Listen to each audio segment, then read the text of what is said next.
Good morning everyone, स्वागत है आपका बायो क्लास में। आज का टॉपिक है class 10 chapter 5 life process part 5, है ना। ऑटोट्रॉफिक न्यूट्रिशन, ये हमारा टॉपिक है, इसको हम स्टार्ट करते हैं। ठीक है, लास्ट क्लास में हमने ऑटोट्रॉफिक और हेटरोट्रॉफिक में क्या डिफरेंस है इन दो मोड ऑफ न्यूट्रिशन में वो डिस्कस किया है। आज हम ऑटोट्रॉफिक न्यूट्रिशन को डिटेल में पढ़ेंगे। ठीक है, सबसे पहला definition, the mode of nutrition in which organisms make their own food by using some inorganic substances is called autotrophic nutrition.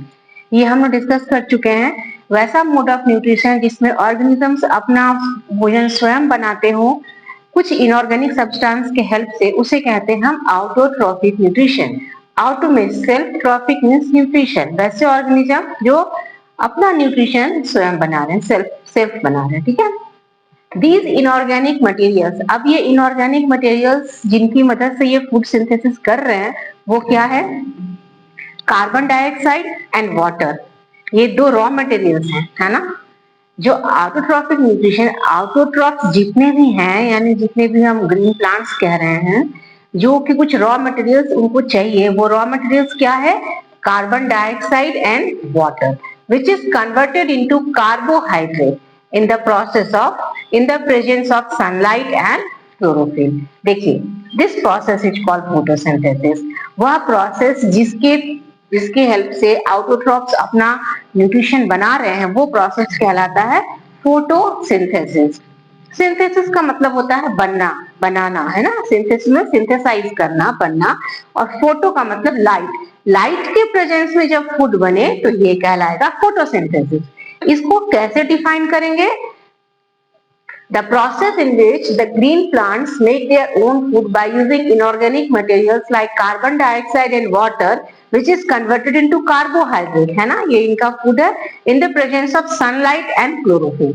अब आप देख रहे हैं this process is called photosynthesis। अब आप देख रहे हैं कि photosynthesis एक शब्द आया ना, तो इसके साथ साथ चार शब्द और आए, carbon dioxide, water, sunlight and chlorophyll. यानी फोटोसिंथेसिस के लिए इन चार चीजों की जरूरत है, तभी जाकर के प्लांट्स जो हैं वो फोटोसिंथेसिस कर पाएंगे।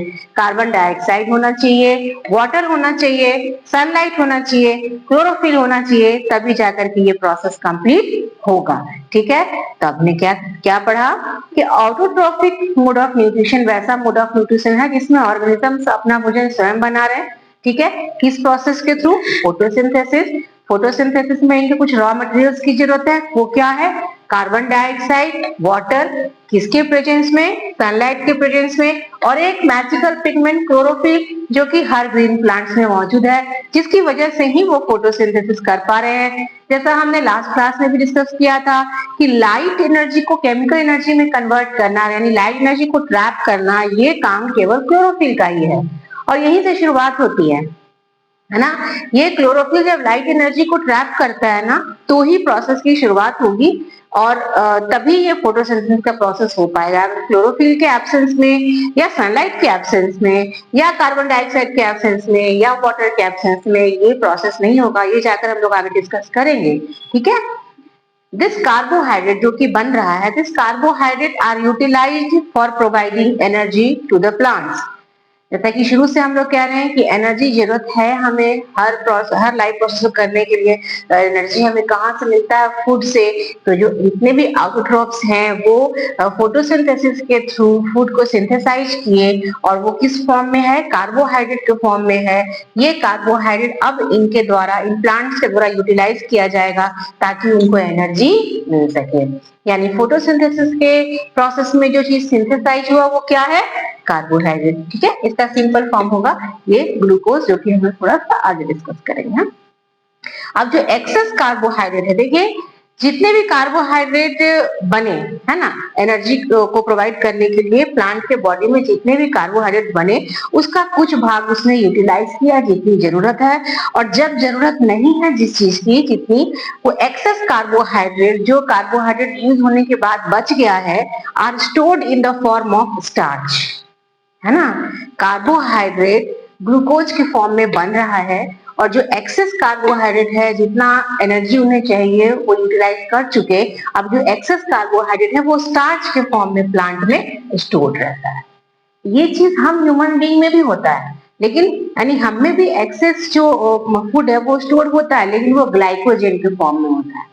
और प्लांट में किस फॉर्म में होता है? स्टार्च के फॉर्म में होता है। तो अभी तक हमने देखा कि आउटोट्रोफिक मोड ऑफ न्यूट्रिशन में ऑर्गेनिजम्स अपना भोजन स्वयं बना रहे हैं। मेनली ग्रीन प्लांट्स को हम ऑटोट्रॉफिक के कैटेगरी में रखते हैं।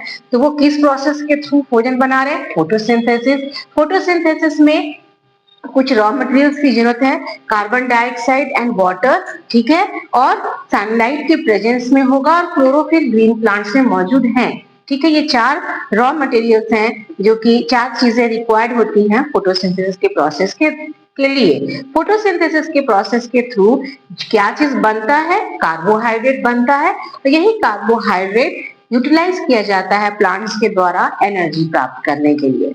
जितने कार्बोहाइड्रेट की जरूरत है वो यूटिलाइज करते हैं, और जो एक्सेस कार्बोहाइड्रेट है वो प्लांट में स्टोर्ड हो जाता है इन the form of starch. Starch के फॉर्म में वो स्टोर्ड रहता है। और हम जानते हैं जो भी स्टोर्ड एनर्जी है ना, ये तब यूज होता है जब हमें जरूरत है। जैसे कि हम हमारे बॉडी में हमने कहा कि ग्लाइकोजन के फॉर्म में एक्सेस जो फूड है वो हमें स्टोर होता है। ठीक है, तो जब भी हम फास्टिंग में रहते हैं, कुछ नहीं खा रहे हैं, तो वो चीज फिर यूटिलाइज होना शुरू हो जाता है।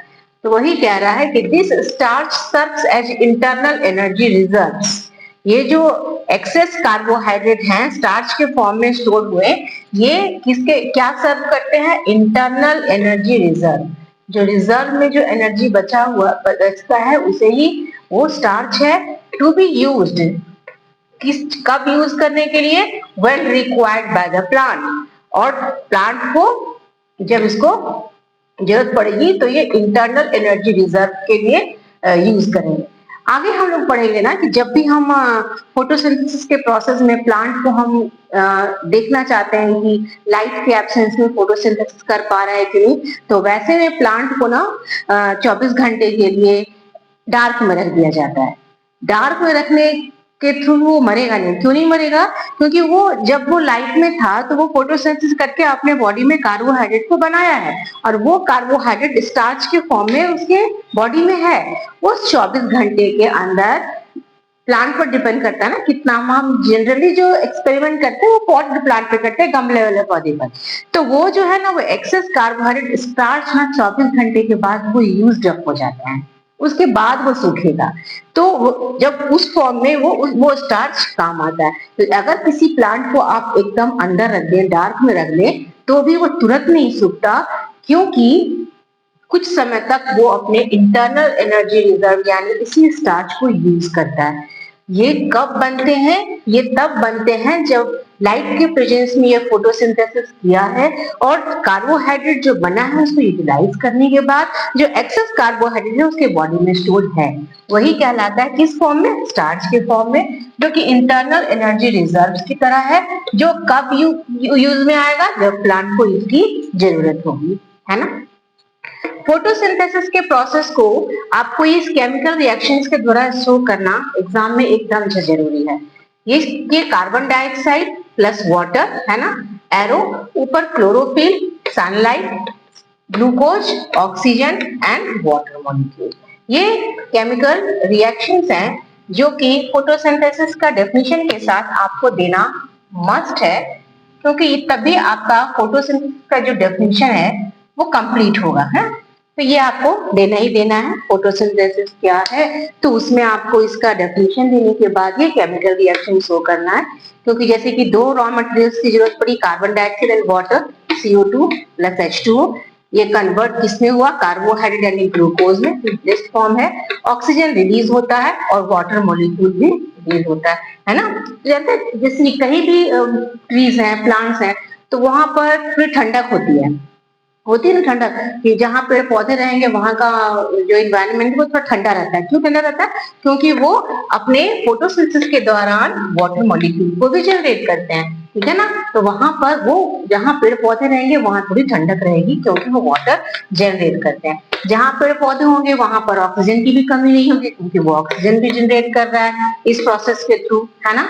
फूड बनाने में वो 2 काम कर रहा है, ऑक्सीजन भी जनरेट कर रहा है, वाटर मॉलिक्यूल को भी जनरेट कर रहा है। ये ऑक्सीजन तो हमारे काम आता है ना, हमें सांस लेने के लिए जितने भी एनिमल्स हैं उनको क्या चाहिए, प्लांट को भी चाहिए। ऐसा नहीं है कि प्लांट को सांस लेने के लिए ऑक्सीजन की जरूरत नहीं है, लेकिन देखिए खुद भी वो जनरेट कर लेते हैं अपने बॉडी में कुछ ऑक्सीजन, तो उनको कम ऑक्सीजन की जरूरत पड़ती है हमारी तुलना में। यानी हम प्लांट्स पर बहुत ज्यादा डिपेंडेंट हैं, केवल फूड के लिए ही नहीं, ऑक्सीजन के लिए भी, है ना, एनवायरनमेंट को प्योर करने के लिए भी, क्योंकि कार्बन डाइऑक्साइड क्या है, ये जो एक्सेस कार्बन डाइऑक्साइड का मात्रा बढ़ने से ये ना ग्लोबल वार्मिंग का एक एजेंट है। इसका भी अमाउंट एकदम लिमिटेड होना चाहिए। तो पेड़ पौधे क्या करते हैं, एनवायरनमेंट में प्रेजेंट इस CO2 को एब्जॉर्ब करके फोटोसिंथेसिस कर रहे हैं। तो पेड़ पौधे जहां होंगे वो एनवायरनमेंट क्लीन रहेगा, है ना, वहां पर जो एयर है वो प्यूरिफाइड रहेगा, क्योंकि वहां कार्बन डाइऑक्साइड की मात्रा उतनी नहीं रहेगी। तो ये प्लांट्स तो हम तो एकदम इन पर डिपेंडेंट ही हैं, क्योंकि ये हमारा बहुत सारा काम करते हैं, एनवायरनमेंट को क्लीन करते हैं, एक्सेस CO2 को लेकर ऑक्सीजन जनरेट करते हैं जो हमें जरूरत है, वाटर जनरेट करते हैं, एनवायरनमेंट को ठंडा रखते हैं। ये सारा इस प्रोसेस में आपको दिखेगा। Carbon dioxide plus water, chlorophyll और सनलाइट के प्रेजेंस में ग्लूकोज बनाया, ऑक्सीजन जनरेट किया एंड देन वाटर मॉलिक्यूल। ये केमिकल रिएक्शंस है फोटोसिंथेसिस का, जो कि डेफिनेशन के साथ आपको देना जरूरी है, ठीक है। The process of photosynthesis takes place in 3 events. ये पूरा जो प्रोसेस है फोटोसिंथेसिस का, ये 3 इवेंट्स में होते हैं। सबसे पहला होता है एब्जॉर्प्शन ऑफ, ऐसा नहीं है कि स्टेप बाय स्टेप हो, है ना, आपको समझना है कि 3 इवेंट हैं इसमें, जिसमें एक इवेंट होता है absorption of light energy by chlorophyll. Chlorophyll के द्वारा लाइट एनर्जी को एब्जॉर्ब करना एक इवेंट है। लेकिन आप क्या सोचते हैं ये इवेंट कब हो सकेगा, दिन में ही हो पाएगा जब सनलाइट होंगे, है ना। तो absorption of light energy by chlorophyll, plant के द्वारा, प्लांट में जो क्लोरोफिल है वो लाइट एनर्जी को एब्जॉर्ब करेंगे, ये एक इवेंट है फोटोसिंथेसिस का, लेकिन ये दिन और रात नहीं होगा, केवल दिन में होगा, ठीक है। कन्वर्सन ऑफ लाइट एनर्जी, अब जो लाइट एनर्जी इसने दिन में लिया है, अब इसका कन्वर्सन होगा इनटू केमिकल एनर्जी, ठीक है। केमिकल एनर्जी क्या इस पर का लाइट का कन्वर्सन होगा केमिकल एनर्जी में। And splitting of water molecule, ये जो वाटर मॉलिक्यूल है ना H2O, ये टूटेगा इसमें हाइड्रोजन एंड ऑक्सीजन में। इसमें क्या है, हाइड्रोजन एंड ऑक्सीजन है, पहले हाइड्रोजन H+ आयन निकलेगा and then nascent oxygen O। तो हाइड्रोजन आयन जो निकलेगा ना वो रिड्यूस करता है कार्बन डाइऑक्साइड को कार्बोहाइड्रेट में। Reduction of carbon dioxide into carbohydrate, ये 3 इवेंट्स में फोटोसिंथेसिस का प्रोसेस होता है। एक इवेंट है सनलाइट का एब्जॉर्ब होना, किसके द्वारा, क्लोरोफिल के द्वारा। दूसरा इवेंट है इस सनलाइट को यानी कि लाइट एनर्जी को केमिकल एनर्जी में कन्वर्ट करना और वाटर मॉलिक्यूल का टूटना। वाटर मॉलिक्यूल टूट के हाइड्रोजन आयन H+ देगा और ऑक्सीजन, ये ऑक्सीजन एनवायरनमेंट में जनरेट हो जाएगा और जो हाइड्रोजन बचेगा ना वो थर्ड इवेंट को करेगा, जैसे कार्बन डाइऑक्साइड को रिड्यूस करके कार्बोहाइड्रेट में चेंज कर देगा। ये 3 इवेंट में फोटोसिंथेसिस का प्रोसेस होता है, लेकिन ऐसा नहीं है कि स्टेप बाय स्टेप होता है। These steps need not take one after the other, एक के बाद एक नहीं होगा, क्योंकि ये प्रोसेस केवल दिन में ही होगा। लेकिन reduction of carbon dioxide into carbohydrate, ये प्रोसेस जो है वो कार्बन डाइऑक्साइड को तो ये रात में भी लेगा, है ना। तो ये चीज जो है ये कभी भी हो सकता है, लेकिन absorption of light energy by chlorophyll ये दिन में ही होगा। तो ये 3 इवेंट होते हैं, ऐसा नहीं है कि एक के बाद होंगे, लेकिन एक के बाद एक नहीं, लेकिन होने जरूरी है। बहुत ही इंपॉर्टेंट पार्ट है ये, absorption of light energy by chlorophyll, ठीक है, लाइट एनर्जी के द्वारा एब्जॉर्ब किया जाएगा।